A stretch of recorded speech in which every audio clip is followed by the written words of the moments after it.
Si eres fisioterapeuta y quieres mejorar tu práctica clínica sin invertir ni un euro, este es tu vídeo.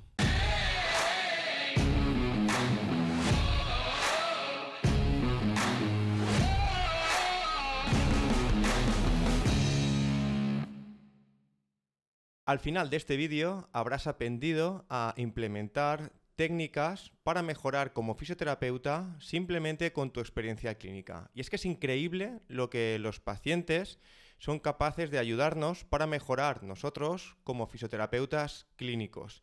Y aquí van algunas recomendaciones que deberíamos tener en cuenta antes de pensar en invertir en formación, y tened en cuenta que yo, por ejemplo, ya sabéis que tengo un proyecto que en parte es de formación.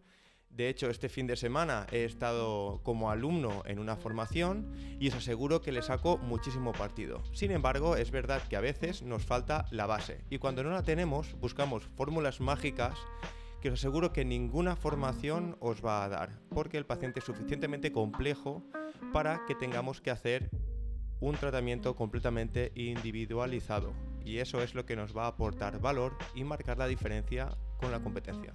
Punto número 1. Tener una historia clínica completa del paciente. Muchas veces, por el contexto laboral en el que nos movemos, es verdad que nos cuesta llevar a cabo una historia clínica completa, en la que vamos a apuntar toda la anamnesis, vamos a anotar también toda la valoración, la respuesta a los distintos tests y a las movilidades que le hayamos hecho, pruebas funcionales y sobre todo, una cosa que es muy importante, que es al finalizar la sesión o al final del día de la jornada laboral, que tengáis un momento para haceros la siguiente pregunta y anotároslo en las historias de los pacientes. Y es, ¿qué vacíos de conocimiento he detectado con cada uno de los pacientes por mi parte? Y dónde creo que podría encontrar esa información para preparar la siguiente sesión. En segundo lugar, es muy importante poder llegar a una sospecha diagnóstica, así como identificar distintos factores que estén influenciando la evolución de tu paciente. Muchas veces ya sabéis que un hallazgo de imagen, como puede ser artrosis facetaria lumbar, no debe de ser suficiente para provocar dolor al paciente. Sin embargo, cuando esto ocurre, normalmente hay otros factores que vamos a comentar por encima que posiblemente tienen un peso importante. Y es la suma de todo ello lo que ha hecho que el paciente acuda a tu consulta para buscar una mejoría. No tener estos factores en cuenta muchas veces hace, aunque incluso tengamos una sospecha diagnóstica adecuada, no lleguemos a obtener los resultados que estamos esperando. Y cuando hablamos de estos factores, hablamos de factores patoanatómicos, hablamos de factores funcionales, hablamos de factores psicosociales y hablamos de factores sistémicos. Pero os voy a poner un ejemplo de un paciente que es posible que hayáis tenido en vuestra consulta para que entendáis mejor a qué me refiero con todo esto. Vamos a imaginar por un momento un paciente de unos 67-70 años con un dolor en la ingle que durante mes y medio ha ido evolucionando a peor, hasta que llega a un punto en el que no puede hacer una de las cosas que más le gusta hacer, que es ir a recoger y llevar a los nietos al colegio. Además, como es costumbre, este paciente, imaginemos que tiene la afición ir al huerto, un huerto que tiene pequeño, y que por supuesto su hijo le ha prohibido que vaya por miedo a que la cosa empeore aún más. Y esto no es todo, el paciente además tiene una historia larga diagnosticada de diabetes tipo 2 y por último el paciente lamentablemente quedó viudo hace un año. Entonces, os doy un momento para que intentéis identificar los distintos factores narrativa que os acabo de contar. Venga, volvemos enseguida. Muy bien, seguro que habéis sido unos alumnos perfectos, habéis parado el vídeo, habéis hecho vuestros apuntes y vamos a ver qué es lo que yo he identificado y a lo mejor vosotros identificáis alguna cosa más.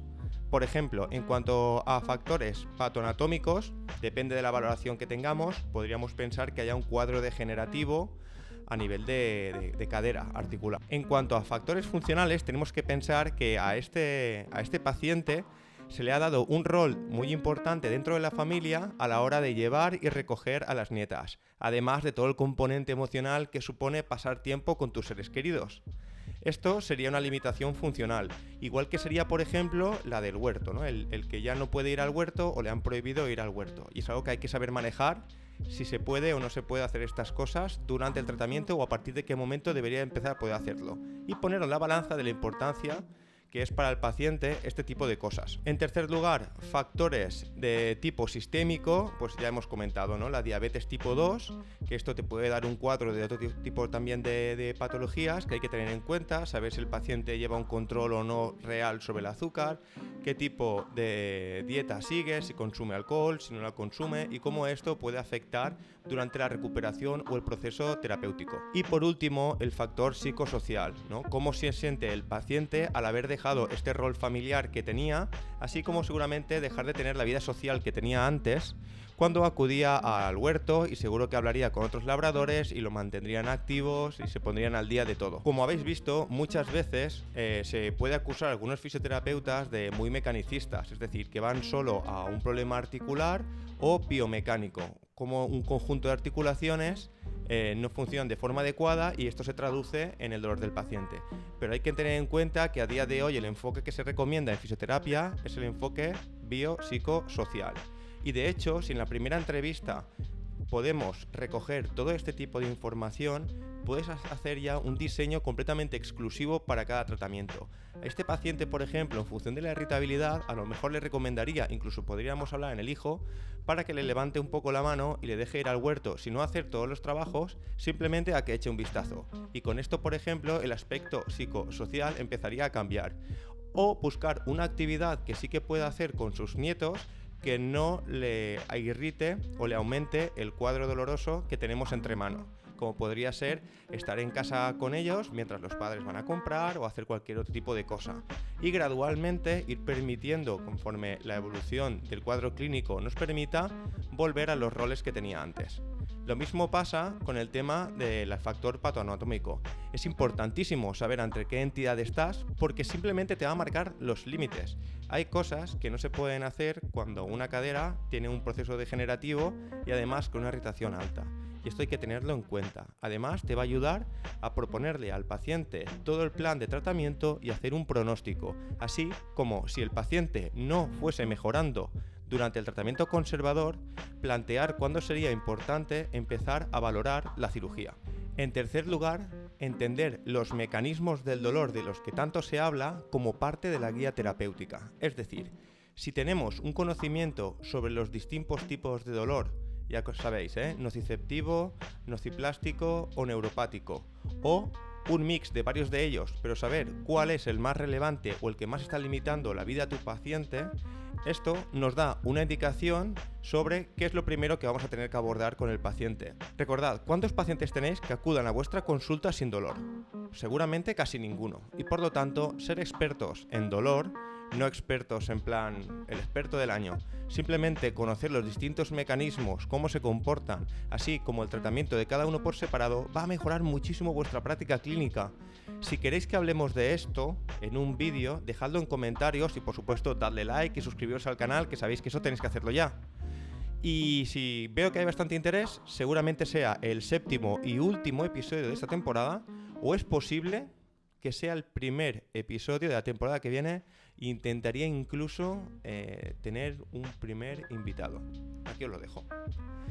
Por cierto, todo esto y mucho más lo hablamos también en el curso de Clinical Patterns, que si entráis a la web clinicalpatterns.com podéis ver las fechas porque tenemos para Santander y para Valencia en este 2024. Así que anotádoslo. La cuarta recomendación que os haría, y es algo que ha mejorado muchísimo mi flujo de trabajo y además la confianza de los pacientes en mi centro, en Fisioterapia La Trovada, es la derivación de pacientes. Y es algo que muchas veces no nos gusta, porque parece que si lo derivas, lo pierdes o quedas como que no eres experto en el área. Pero hay que entender que zapatero a tus zapatos, es decir, tú vas a ser muy bueno en algunas áreas dentro de la fisioterapia y en otras puedes ir más perdido. Y es muy difícil abarcarlo todo. Es muy bueno tener otros fisioterapeutas de referencia con confianza a los que derivar. Durante mucho tiempo que seguimos haciéndolo, confiamos con otros fisioterapeutas cercanos a nuestro centro para derivarles pacientes muy específicos en los que sabemos que nosotros no somos los mejores. Porque al final, cuando le demuestras a tu paciente que lo más importante es él, es un paciente que va a volver y que no va a tener duda cuando le pase cualquier cosa en acudir a tu consulta a hacer una primera visita, porque tiene la confianza de que o si lo vas a solucionar tú porque te sientes preparado y es tu área, o le vas a derivar a la persona que tal vez no hubiese conocido nunca o que hubiese tardado mucho en conocer después de pasar por muchas visitas. Cuando el fisioterapeuta se encuentra perdido o perdida y el paciente no recibe la atención que merece, ninguna de las dos partes ganan.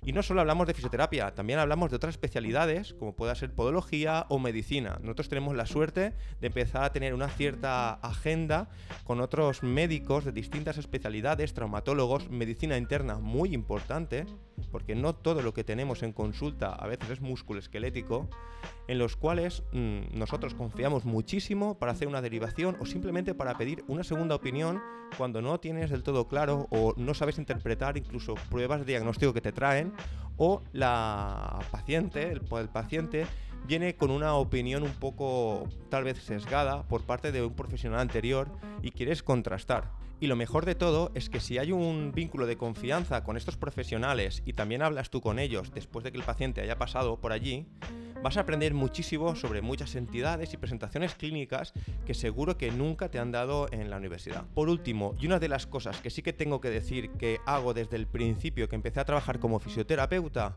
son las sesiones de formación interna o las sesiones de formación entre centros. Por ejemplo, yo al principio trabajaba solo.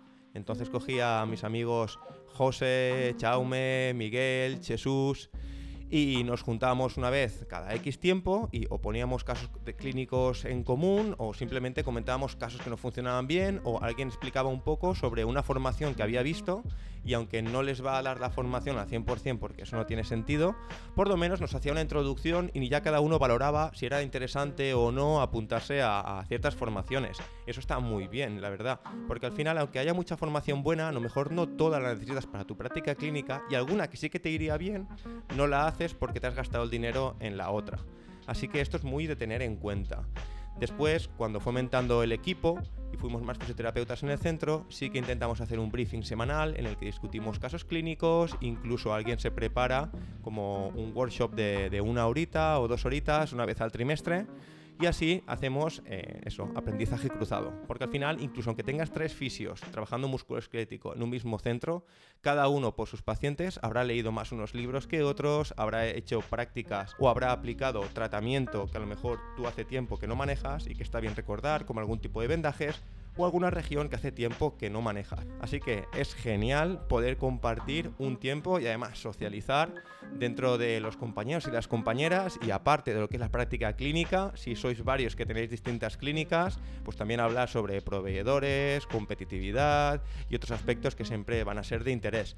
Muchas veces cosas que en mi clínica me parecían imposibles de implementar, al hablar con un compañero veías que se podía hacer de forma fácil y gracias a eso hemos seguido avanzando y creo que es muy positivo que estemos juntos en el viaje laboral que tenemos enfrente y que al final los fisioterapeutas tenemos que trabajar codo con codo, cada uno desde su sitio y siempre intentando aportar a los demás. Así que para terminar y como conclusión, la formación gratuita no es imposible ni es algo que parezca fantasía. Se puede hacer y lo tenéis en vuestra práctica clínica. Y es que realmente, ¿no?, como se decía antes, si te callas lo suficiente, el paciente te va a decir lo que tiene.